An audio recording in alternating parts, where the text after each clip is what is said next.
તો મિત્રો ફરીથી આપણે આવી ગયા છીએ બજારની અંદર, એટલે કે આપણા ઘર જંગલ તરફથી સીધા આવી ગયા છે સિટીની અંદર. તો સ્વાગત છે તમારું 50 દિવસ 50 વ્લોગ સિરીઝમાં. અને આજે છે દિવસ 45, વ્લોગ નંબર 45. અને આપણે જઈ રહ્યા છીએ ગુંગળી તરફથી. અને છે ફોન વાળાની સ્ક્રીન ડાઉન. આમ તો રોજ ચાલુ જ હોય છે, પણ આજે ખબર નહીં બંધ છે. અને આપણે આવી ગયા સીધા બપોર પડતાની સાથે આપણા મિત્રની નવી લારીએ. તો આજે જ આપણા ભાઈ મંથનભાઈએ ઓપનિંગ કર્યું છે બગવાડા દરવાજે શ્રી આઈ કૃપા પાણીપુરી સેન્ટરનું. તો તમે પણ આવજો આપણા મંથનભાઈની પકોડી ટેસ્ટ કરવા માટે. એક્ઝેક્ટ બગવાડા દરવાજે ત્યાં જ ઊભા હોય છે. અને પછી આપણે પહોંચી ગયા બપોર પડતાની સાથે ઘરે. ને આવી ગયું હતું આપણું એક પાર્સલ ડિલિવરીમાંથી દિલ્હીથી. તો આપણે પાર્સલમાં મંગાવ્યું હતું આપણા હેલ્મેટ માટે એક શાર્ક ટાઈપનું કવર.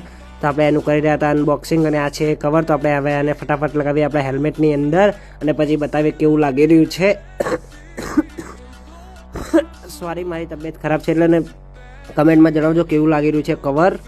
પછી આપણે થઈ ગઈ હતી રાત કામ કરતાં કરતાં. તો પછી આપણે આવી ગયા નીરવભાઈ સાથે બજાર તરફ ફરવા માટે, કેમ કે આજે હતી દિવાળી ક્યાં ઉત્તરાયણની મોલની રાત, મતલબ 13 તારીખની રાત. અને બજારમાંથી ખૂબ બધી ભીડ, કેમ કે બધી જ પબ્લિક આવી ગઈ હતી પતંગની અને દોરીની ખરીદી કરવા માટે. અને પછી આપણે થોડી વાર ફરીને નીકળી ગયા ઘર તરફ.